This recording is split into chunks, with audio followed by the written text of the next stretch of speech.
aí a gente tá vendo, né? Olha só, Pedro, números do Tite. Se ele realmente pode ser um dos indicados, então, a assumir esse posto no Flamengo. Na seleção e no Corinthians. Na seleção, 81 jogos, 80% de aproveitamento, só 6 derrotas. E no Corinthians, 99 jogos, no último aí, trabalho, 69, quase 70% de aproveitamento. Bom, desde lá atrás, né? Principalmente demitido é muito bom, né? Então, mas o Pedro lembrou do Paulo Souza, que lembra o Paulo Souza que não tinha mais clima, e o Flamengo buscava alguém que simplesmente apitasse o treino, fosse capaz de apitar o treino, e aí encontraram o Dorival e foi um sucesso. Mas eu lembro que até antes, né, na saída do Abel Braga, era o Abel, todo mundo já sabia que ele ia sair, e no dia que saiu a gente já tinha informação que o Jesus seria contratado. Vem sendo recorrente isso no Flamengo. Talvez isso explique algumas coisas também, né, Donk? Pois é. E assim, vamos pegar os treinadores que passaram no Flamengo. Não são ruins. Vitor Pereira, Jorge Sampaoli, Rogério Ceni, Paulo Souza.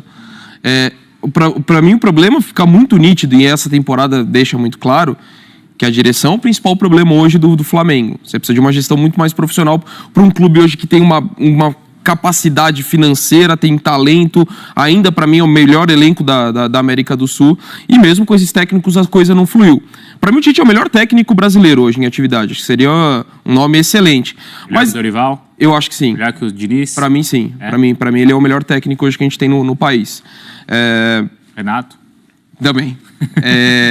Ele já falou, o melhor.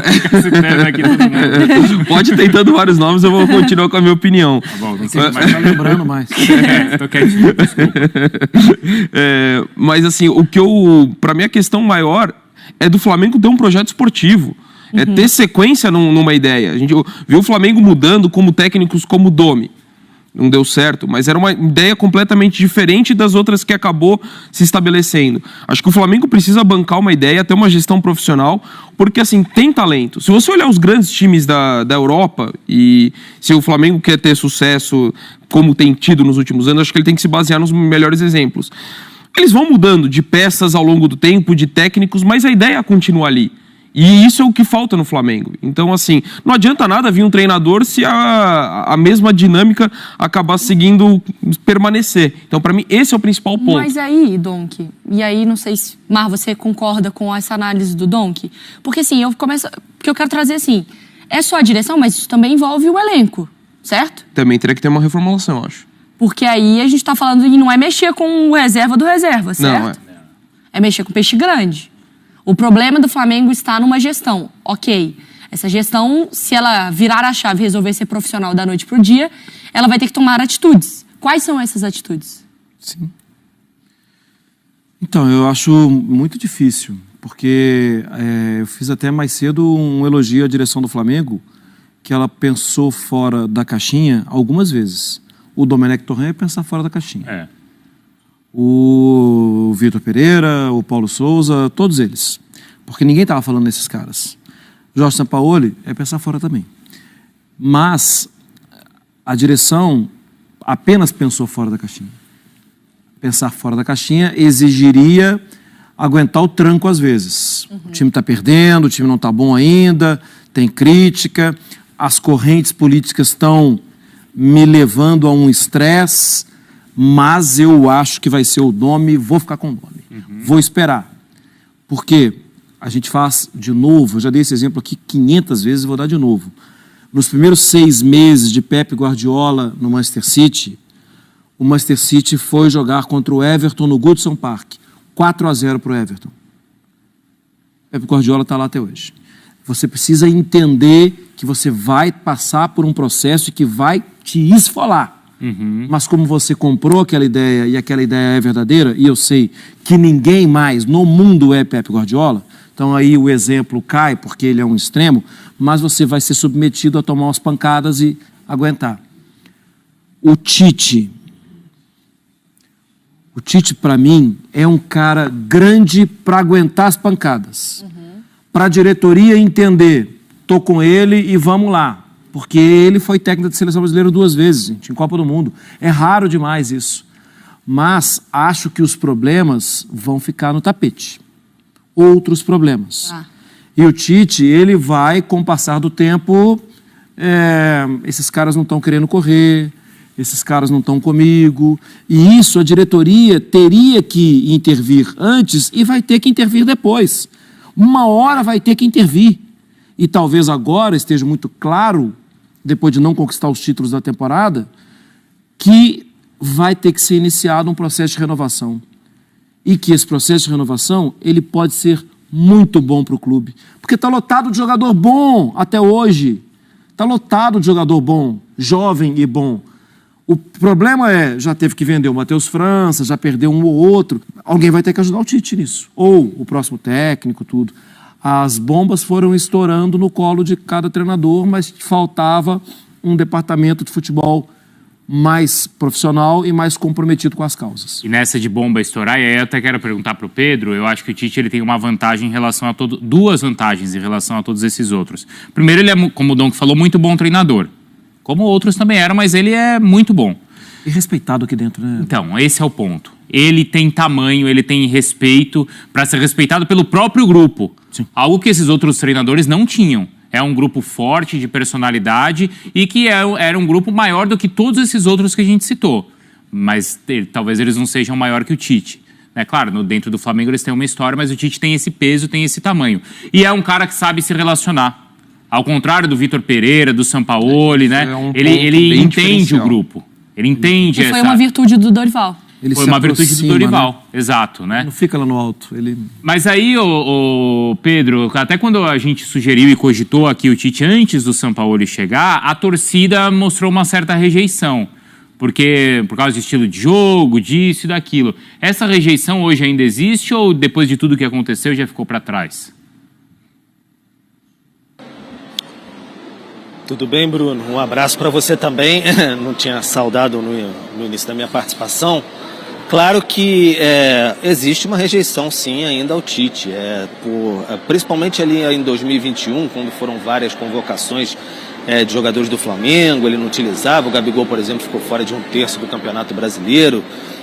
O Flamengo se viu muito prejudicado ali na questão da disputa da competição com o Atlético Mineiro, enfim, apontou como um dos fatores. O Tite, eu presenciei quando ele foi algumas vezes ao Maracanã, esteve em uma das cabines, alguns torcedores protestavam contra ele, depois ele nem foi tanto assim, então é um ponto a ser superado sem sombra de dúvidas, até internamente também na diretoria. Alguns diretores em redes sociais também criticaram, enfim, depois de Copa do Mundo, questão de modelo de jogo, há tudo isso no pacote. Mas o Flamengo se colocou numa situação muito delicada depois de tudo que não fez em 2023. Então, inegavelmente, o Tite é um bom técnico. Todo mundo pode ter ressalvas em relação a trabalhos dele, ao trabalho dele na seleção brasileira, ao que ele pode deixar de ter feito, mas, inegavelmente, para padrões sul-americanos, ele é um bom técnico, é considerado um bom técnico. E aí tem um ponto também muito fundamental que você tocou aí, que é a gestão de pessoas. Todos os outros técnicos aí, o Marra estava citando sobre técnicos que a diretoria apostou fora da caixa e poderia ter bancado e tudo mais, mas tem uma parcela, a diretoria tem vários erros de gestão muito bem claros, assim, mas há também participações dos técnicos. Os técnicos têm que entender também que, nesse ponto aqui que a gente trabalha também, há a comunicação com o público, com o exterior, e há a comunicação interna também. Vários treinadores falharam nesse sentido no Flamengo, essa massa, essa movimentação imensa que é o Flamengo. Então, o Tite trabalhou na seleção brasileira, em 2 Copas, está acostumado com coisa muito grande, trabalhar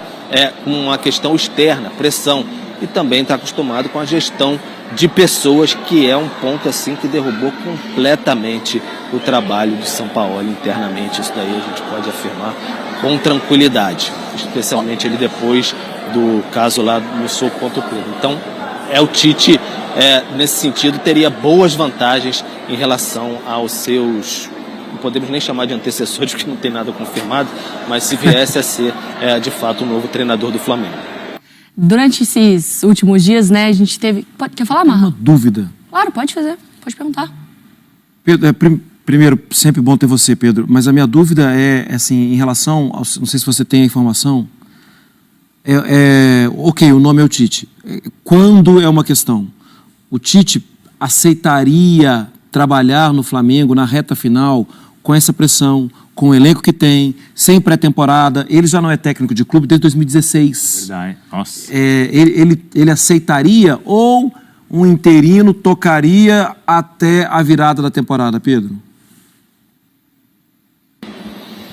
Olha, Marra, a informação por parte do Tite, eu sinceramente não tenho ainda, até tenho os companheiros do UOL deram uma informação ontem que o Tite aceitaria a partir desse ano. Posso falar por parte da diretoria do Flamengo, a apuração que a gente tem é que a diretoria do Flamengo não gostaria de um interino. A diretoria do Flamengo gostaria de um novo técnico a partir de já, para comandar inclusive um processo de classificar o Flamengo para a Libertadores, obviamente, e comandar um processo de reformulação já de olho para a temporada 2024, e aí isso pode ser sedutor para o Tite, ele que já trabalhou com vários jogadores do Flamengo na seleção brasileira, já elogiou vários deles, Everton Ribeiro, Rodrigo Caio, Bruno Henrique, até o próprio Gabigol que ele convocou, e houve ali uma questãozinha depois que não foi convocado para a Copa do Mundo, mas acho que tudo pode ser conversado e resolvido, mas a diretoria do Flamengo quer o Tite, se for o caso, para já. Agora, o que eu ia trazer aqui, porque assim, a gente olha óbvio pela ótica do Flamengo, que é ótima, e a gente brincou até ontem, Dom, com um apresentador que falou assim, você acha que é regredir ou não na carreira e pra tal time e tal. Não falei que foi você. Já virei uma página. Mas assim, pro Tite hoje também, porque assim, o Flamengo, a instituição Flamengo é gigantesca, é enorme, só que hoje é um caldeirão. O treinador, ele tem que entrar ali falando assim, cara, minha saúde mental, minha terapia tem que estar em dia, porque não vai ser fácil. O Tite hoje, depois de um tempo de seleção, ele tá com esse frescor pra falar, bora, vou pegar simplesmente o maior leãozão pra eu ter que voltar a domar? Eu acho que ele tem total condição disso, mas é uma questão muito pessoal, do quanto que ele está disposto a isso. Porque tem a questão de toda a tensão que envolve você dirigir um clube do tamanho do Flamengo, mas você tem a motivação, porque para mim, no futebol brasileiro, se a gente pegar o teto de cada clube, ninguém tem um teto mais alto que o Flamengo hoje. Em relação ao poder de investimento, de pagar milhões de euros num cara que de repente vai ser reserva, para incorporar o elenco. Então, assim, sem falar na base, né? O Marra já falou de jogadores que saíram, né? O Matheus França, o próprio João Gomes um pouquinho antes. Então o Flamengo tem base, tem potencial financeiro para montar um elenco. Os problemas maiores são não conseguir extrair o máximo disso. Daí é pesar o lado pessoal, do quanto o Tite se sentiria à vontade. E eu acho que, assim, pela carreira que ele tem, acho que ele teria essa vontade, ainda mais que a prioridade era o futebol europeu. Acho que passou um pouco esse tempo, né, durante esse ano. Mas o principal mercado da Europa já passou, então acho que isso também influencia. A pergunta da Mari, ela é pertinente, porque acho que a primeira intenção do Tite não era pegar esse leão para domar. Eu acho que sim. Eu também acho que não. A primeira opção não era. Mas agora ele tem 2 leões aí, ou é o do Flamengo ou é o do Corinthians, que mais cedo ou mais tarde pode rugir pro lado dele, né? Porque aí é um outro, aí tem até uma questão pessoal. É uma outra questão que ele vai, não sei se ele vai avaliar, né? E se o Corinthians vai decidir também fazer proposta para o Tite, trocar o seu comando, como evidentemente já está claro que o Flamengo vai fazer, né, Marra? Aí a gente está falando de um clube em que ele é aceito, assim, do porteiro ao presidente. Essa mínima rejeição que pode existir, que o Pedro estava contando pra gente, no Corinthians não vai ter. Não tem. No Corinthians ele é amado. Exato. É bem diferente. Agora, talvez isso acelere um processo no Flamengo. É verdade. Porque... E eu, se eu sou o Flamengo, aceleraria. Sim, eu também. E eu acho que o Tite, ele é... a gente conhece o Tite, né? Ele se ele pegar o Flamengo, ele vai ter conversado bastante, ele vai ter colocado muita coisa na mesa e ele vai fazer um bom trabalho. Por quê? Porque ele é bom. Talvez ele não vá fazer o trabalho que vai encantar de cara o torcedor. Mas o trabalho dele, ele não vai trocar o trabalho pelo emprego. Ele não vai abrir mão para ganhar os 3 pontos no final de semana. E se ele sair também, daqui a algum tempo, é um baita de um gol contra da diretoria do Flamengo. Vai ficar claro para todo mundo. Então, assim, a diretoria vai ter, eu acho, que vai ter paciência. Porque senão, assim, gente... então, não dá pra não ter ninguém. Então, sim, né? Vamos mesmo esperar acabar o contrato do Jorge Jesus, vamos... Porque, gente, ele está trabalhando no outro clube, não tem jeito. Aquela manchete da Xuxa, não sei quanto, que é não há homem pra mim no Brasil. É o Flamengo, não há técnico pra mim no Brasil. Não existe ninguém, não, ué. Tentei todo mundo. Se for assim, não dá certo.